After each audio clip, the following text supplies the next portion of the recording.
was the scene a couple of weeks ago. Yes, that's not your grandfather's Cadillac. That's a Cadillac prototype with a modified Escalade engine, and that's Victory Lane, where Wayne Taylor's sons, Jordan and Ricky, with Max the Axe Angelelli and Jeff Gordon, took the lead with less than 5 laps to go. Amazing move by Ricky Taylor. I thought that was just one of the best moves I've ever seen. I mean, to just let off the brakes at that point in the corner to keep it next to the grass. Yeah, they made contact, but I was just blown away at the skills that a young driver like Ricky and Jordan Taylor have. Joey Logano has come off track, and he is now fastest. Matt.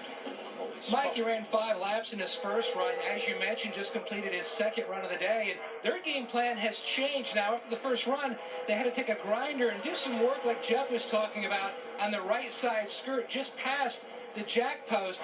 But Todd Gordon told me, Stumpy, their game plan has changed. They wanted to do some drafting practice this session, but it didn't materialize because everyone was in single car mode. So they have gone and done that as well. They've committed to single car runs this session.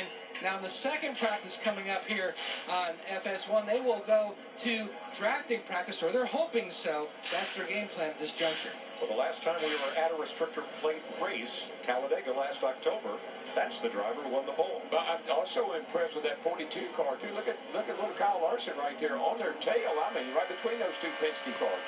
Hey, Larry, tell us about, we see cars pick up speed their second time out.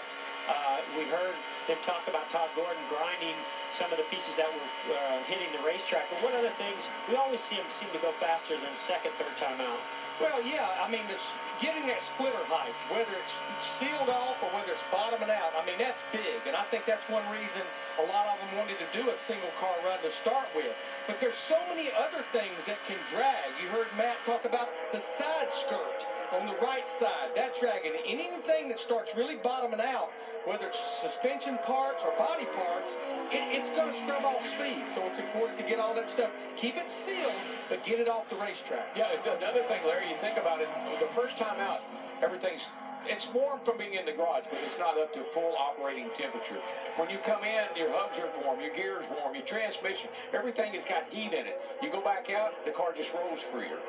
Well, Kyle Larson now has bragging rights. He is fastest by 1/1000th of a second. Pretty impressive.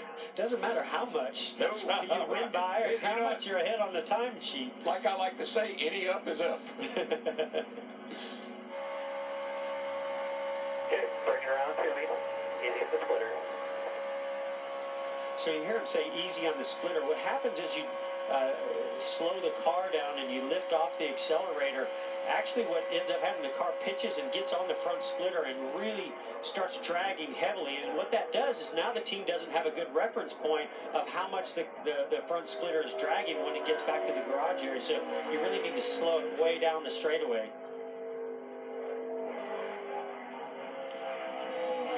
Take a look here, and did something come off Bowman's car? Look at the right rear. I would say yes. Could be something off the skirt. I told you to take it easy on that splitter. Too late. All right, 8 cars have been on track, 3 Fords and 5 Chevrolets. Jamie, none of the Toyotas have been on track yet. Well, that wasn't the game plan from what you guys told me before. You were going to go out in this practice, but you changed your mind. What's the holdup here? We're adapting. I guess the car's not ready yet, so a little late through tech and just getting everything, the way we want it. So I think we were going to just do some single car stuff anyway. So we've got, the rest of today, this practice, and then if we have to, we can run the second practice. So just hanging around, getting ready, and I'm fired up, ready to get on the racetrack. The car looks awesome. Looking forward to getting in it. There's a lot of drivers out here. They race different things in the off-season. You haven't raced anything. Is there such thing as, drivers getting dust on their shoulders here? No, I mean, it's like riding a bike, I think. But, this is a good way to get it kicked off here, an exhibition race. Go out there tomorrow night and have some fun. And really, the only thing that matters here is winning. So we've had a good run in this race the last couple of years and had a shot at it. Hopefully we can do that. But I have been racing my boats a little bit this off-season a little. So I haven't been completely sitting on the bench. But looking forward to getting out there tomorrow night for sure. 5-hour Energy Toyota tomorrow night. First time with them on the car. So excited about that. And it's going to be a big year for us. So we're looking forward to getting ready and getting going. The colors look good on you, my friend. Nice and bright. Thanks, Jamie. Martin Truex at the ready as the sun gleams off Lake Lloyd in the Daytona infield.